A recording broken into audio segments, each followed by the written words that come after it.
Okay,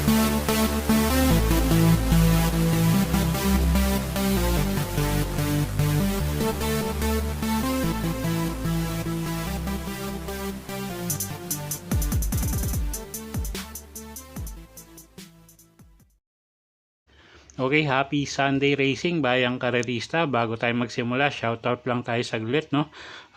Diyan sa mga karerista, diyan sa Batang Granate Bukid. Shoutout po sa inyo diyan. Pagbate galing kay Boss Jasmine Escolin, no?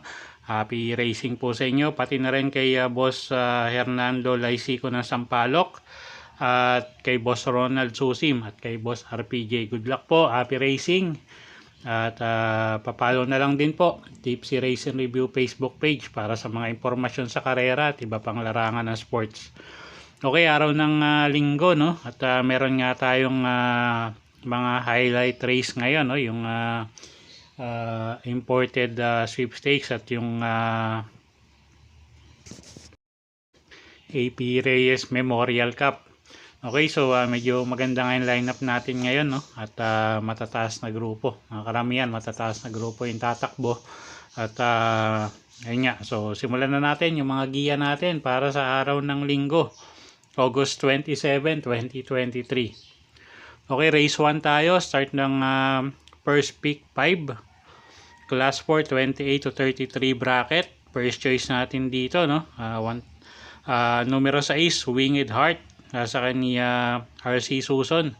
1,400 meters yung distansya, pero tingin ko kaya niya yung ere dito, no? At yun nga, medyo matapang sa unahan to. So ma-rate lang ng maayos. Tingin ko hirapin sila rito. Second choice natin yung numero 3 na si Matikas. Sasakay naman niya ni Patty Dilema, isang dilemating kabayo. Tingin ko may panalo rin, no? Pwede magbigay ng magandang laban dun sa numero 6 na si Winged Heart. Okay, so sa race 1, ang first choice nga natin yung numero 6 na si Winged Heart. At second choice yung numero 3 na si Matikas. Okay, race 2 tayo. Start ng winner take all. Class 4, 22 to 27 bracket, 1,400 meters yung distansya natin dito. Anybody's race, no? Yung uno galing sa bakasyon to. So hindi natin alam kung medyo mainam yung itatakbo na nito ngayon. Anyway, first choice natin yung numero 13 na si Special Officer Jan Alvin Guse, yung re-renda dyan. Medyo maganda yung numero niya ngayon. Second choice na rin natin yung numero 1 na si Victorious Princess. Nasasakay ni Apprentice Rider JC De La Cruz. Tingin ko medyo mag-aangay yung laban ngayon. At magdadagdag akong dalawang dehado rito, no? Yung numero 9 na si Bahandi. At yung numero 4 na si Colony Bell. Magandang pang dehado yung mga yan. Okay, so sa race 2, first choice nga, numero 13, Special Officer. Second choice, numero 1, Victorious Princess. At magdadagdag nga akong dalawang dehado, numero 9, Bahandi, at numero 4, Colony Bell. Okay, next race tayo, race number 3. Ito na yung imported maiden stakes race, no? Distansya, 1 milya, 1,600 meters. Okay, so ako, single ko na to, no? Yung numero 5 na si Payros Treasure. At may inam to. At yun nga, medyo may kagandahan yung lahi niya at yung bloodline niya, no? So ako single ko na to, pero kung may kursonada kayong dehado, isama nyo, no? Alam nyo naman to, mga unang takbo rito sa ng actual race sa Pilipinas, mga imported horses to. So lahat yan may panalo. Okay, pero ako single ko na nga to, yung numero 5 Payros Treasure dito sa race number 3. Kung may kursonada kayong dehado, bahala na kayo magdagdag, no? Pang-protection. Okay, next race tayo. Race number 4. Start ng second pick 5. Class 4, 34 to 39 bracket. Distansya natin dito, 1,400 meters nga. At first choice natin, no? Numero 7, Tugatog. Nasasakay ni Apprentice Rider si A. Reyes. At tingin ko nakaraan, alam nyo naman, napanood nyo naman siguro yung huling takbo nito. So Tingin ko ngayon gumaang yung laban at siya na rin yung first choice nga natin. Second choice yung numero 4 na si Port Salt. RC Suso naman yung re-renta dyan. May takbong maganda rin to kung naalala nyo kay La Liga Pilipina yata. So pag nauna to medyo malaki rin ang panalo nito.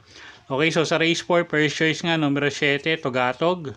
Second choice natin yung numero 4 na si Port Salt. Okay, race 5 tayo. Ito na yung AP Reyes Memorial Race, no? 1,800 meters yung distansya. Start ng peak 4. At yun nga, the comebacking Boss Emong, no? Siya na rin yung first choice natin dito dahil nga sa gaang ng laban, no? At sasakay niya ni Kelvin Abobo at medyo maganda pa yung numero niya at wala tayong nakikitang medyo pwedeng magbigay ng pressure sa unahan maliban dun kay Robin Hood, no? Pero siya na rin yung first choice natin dito, yung numero 6 nga na si Boss Emong. Second choice yung numero 5 na si Don Julio, nasasakay ni Ryan Base. Medyo mainam yung kondisyon ni kabayo ngayon, no? So baka makachamba. At puro stakes race din naman yung sinasalihan nito. So medyo batak din sa laban yan. Okay, so sa race 5, first choice numero 6, Boss Emong. Second choice numero 5, Don Julio. Okay, race 6 tayo. Class 5-5, no? Lowest group tayo dito. Distansya 1,000 meters. Anybody's race. Kung may kursonada kayo dito, dagdag nyo, no? Lalo na pagkadehado.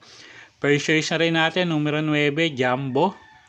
Sasakay ni Apprentice Rider BJB Galieta, no? At medyo pabor yung distansya sa kanya.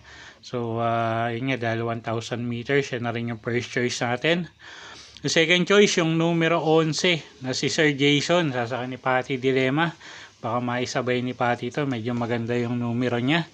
At kuha tayong third choice, yung numero 9 na si Let It Shine. Sasakyan naman yan ni Ryan Base. Okay, so sa race number 6, ang first choice nga natin, yung debanderang numero 9 na si Jumbo. Second choice, numero 11, Sir Jason. At third choice natin, yung numero 8 na si Let It Shine. Okay, race 7 tayo, penultimate race sa class 5, 6 to 10 bracket. 1,400 meters ang distansya natin dito. Okay, no? Hanggang ng laban ng 3 pero pass ako rito, no? Kung gusto nyong kuwanin, idagdag nyo na lang, no? Pero ako pass ako dito sa numero 3. First choice ko dito, yung numero 9 na si Sinag, di banderang kabayo, sasakay ni Patty Dilema at baka mauna. At alam naman natin medyo may kainaman to pag nauna, no? Second choice yung numero 12 na si Metal Strength. Sasakay ni Apprentice Rider JR De Ocampo. Third choice ko yung numero 14 na si Malibu Bell. Sasakay ni Apprentice Rider CA Reyes. So dito sa race number 7 nga, pass ako dun sa numero 3. First choice ko numero 9 Sinag. Second choice, numero 12, Metal Strength. At third choice, numero 14, Malibu Bell. Okay, race number 8, last and final race tayo. Class 5, 6 to 10 bracket, 1,400 meters yung distansya natin dito. Okay, para tinga, no? First choice natin dito, yung numero G's na si Misha. Sasakay ni JB Bakaykay. Tingin ko gumangin laban ngayon at although isang diremating kabayo, no? Tingin ko medyo pabor sa kanya yung distansya. Second choice natin yung numero 11 na si Victorious Passion. Sasakay ni John Paul Guse. At ito may kainaman din tong kabayong to. At dadagdag ko sa paratingan ko yung numero 1 Aliana. At yung numero 13 na si Air Class, mga panglehado. Okay, so sa race number 8, first choice nga numero G's, Misha. Second choice, numero 11, Victorious Passion. Dadagdag kong panglehado, no? Para sa paratingan ko, yung numero 1 Aliana. At numero 13 na si Air Class. Okay, so yun po yung mga giya natin para sa araw ng linggo. August 27, 2023. Sana po'y makatulong sa pagpili nyo ng mga tatayang kabayo. Inulit ko po, kayo pa rin po masusunod kung saan nyo itataya yung pinagpaguran yung pera. Good luck po at happy Sunday racing, bayang karerista.